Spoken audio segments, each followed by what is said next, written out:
Alors, le lien avec la QVCT et les enjeux actuels RH.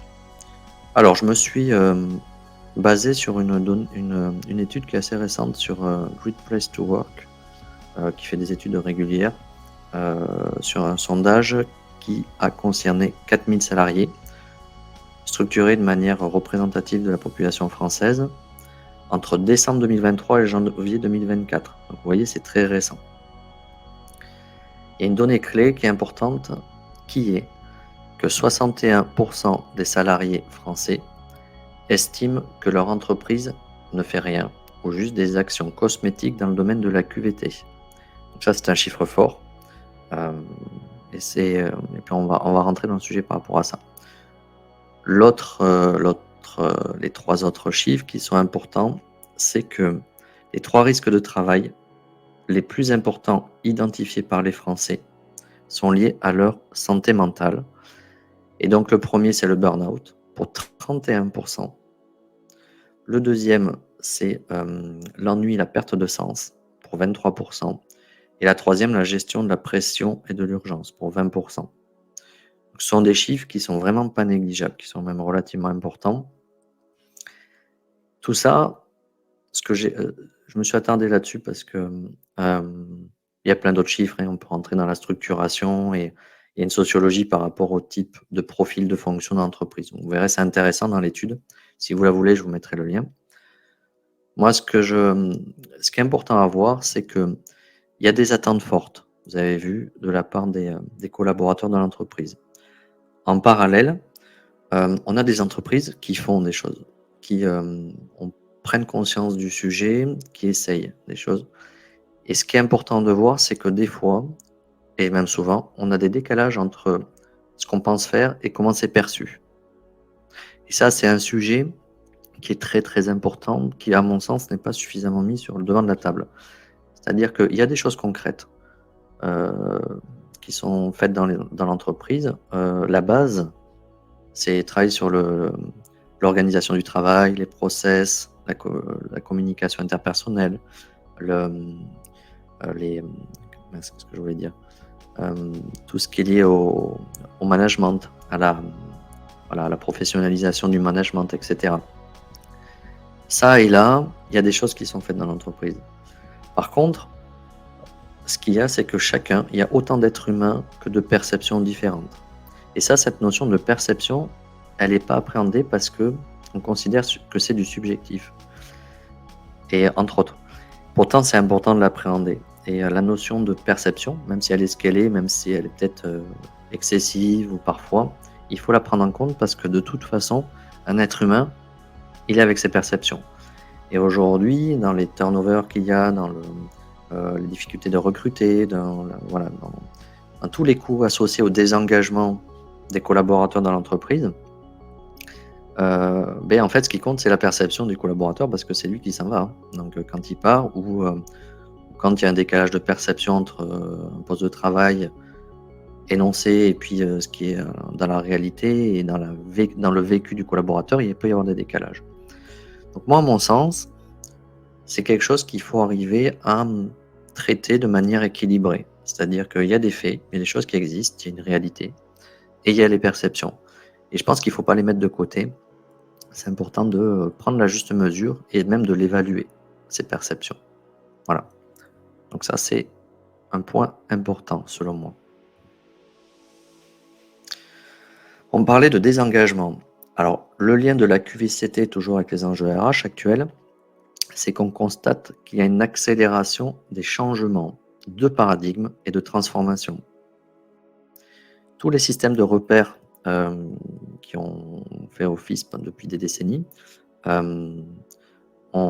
aujourd'hui, ces systèmes en fait sont pas fragilisés, mais remis en question pour justement garder ce qu'il y a de bon à garder et les faire évoluer. Mais ce qui change en ce moment, c'est l'accélération du rythme de ces changements de paradigme. Plus on avance dans le temps, plus il y a une accélération forte. Et ça, c'est difficile pour les gestionnaires, pour les dirigeants, pour les collaborateurs, pour toutes les sphères professionnelles, de suivre le tempo. Et ça, c'est important d'avoir à l'esprit et d'essayer de voir qu'est-ce qui est en train d'émerger. Je vous ferai part de ma vision qui est très personnelle et voilà, que je vous partagerai. Avant ça, le coût du désengagement par an et par salarié représente 13 250 € selon la dernière étude 2023 faite par le cabinet Mozart et Apicil, d'ailleurs, au travers d'un indice qui s'appelle l'IBET, l'indice de bien-être au travail, qui est d'ailleurs repris par l'INSEE, s'il me semble bien. Donc c'est un indicateur qui est fiable, qui fait appel à des données structurées, consolidées, donc voilà, c'est intéressant. Donc vous voyez que quand même, c'est une masse énorme de coûts qui parfois n'est pas évaluée par l'entreprise, en tout cas dans son forme analytique. Et on estime qu'il y a à peu près 2/3 de coûts qui sont jugés compressibles. Il y a des facteurs qui sont toujours aléatoires, c'est pour ça qu'il y a un tiers en fait qui ne sont pas compressibles, mais il y en a 2/3 qui peuvent être jugés compressibles. Donc on va dire que ça fait à peu près 9 à 10 000 €. Donc ça, c'est pas négligeable parce que c'est vraiment comme un fonds qui est perdu, qui était peut-être aussi dans l'inconscient collectif assimilé comme quelque chose, voilà, mais c'est comme ça, une fatalité. Alors qu'aujourd'hui, on se rend compte que non, c'est pas une fatalité et que c'est une réserve qu'on peut utiliser on peut réduire pour gagner en efficacité. Voilà, dans les bilans financiers, on peut arriver à avoir des meilleurs rendements de bilan financier si on parle que de la partie gestion, en touchant à ces coûts de désengagement. Alors les coûts de désengagement, c'est le turnover, les coûts pour recruter un collaborateur, pour le former, le licenciement quand il part s'il y en a, les arrêts de travail, les maladies professionnelles, la perte de performance parce que démobilisation du collaborateur. Tout ça, ce petit package, puis peut-être 2-3 trucs en plus, ça représente 13 250 € par an et par salarié. Donc important. En parallèle, il y a une réglementation qui est renforcée en matière de santé et sécurité. Donc il y a la loi Rebsamen, que les professionnels ici connaissent, de 2015, qui a intégré l'obligation de mettre la QVCT, qualité de vie et conditions de travail, dans les NAO, négociation annuelle obligatoire. Il y a l'ANI, le dernier accord en 2020, qui a précisé, transformé la QVT en qualité de vie et conditions de travail, justement pour renforcer cet aspect de conditions de travail dans l'approche globale de la qualité de vie au travail.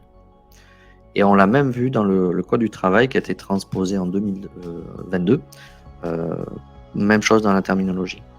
Donc on voit que la réglementation pousse à se saisir de ces sujets.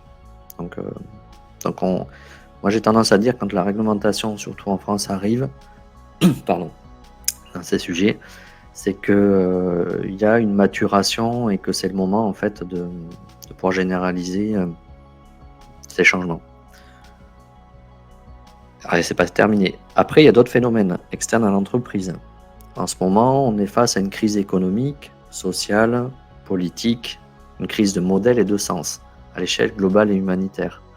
Mais on le retrouve aussi dans l'entreprise parce que il y a différentes générations, une évolution des consciences qui est dans des attentes différentes, beaucoup plus axées sur l'humain, le sens. On le voit, hein, il y a des postes nouveaux qui apparaissent qui vont dans ce sens justement, avec responsable de la qualité de vie au travail, un fort volet humain dans les préventions santé et sécurité au travail. Enfin, il y a plein d'autres choses. Donc ça, c'est quelque chose de global. L'autre chose, le développement de l'intelligence artificielle. Ça, c'est aussi quelque chose de très nouveau, comme on a pu le constater avec l'arrivée du web et de la numérisation il y a quelques décennies, qui était source d'angoisse et d'inquiétude parce que nouveaux changements de repères. Mais là, c'est la même chose. On commence à intégrer, avec l'avènement de l'IA, des questions de fond et des collaborateurs se posent des questions sur la pérennité de leur travail, sur est-ce que ça va être remplacé, donc, et tant d'autres questions.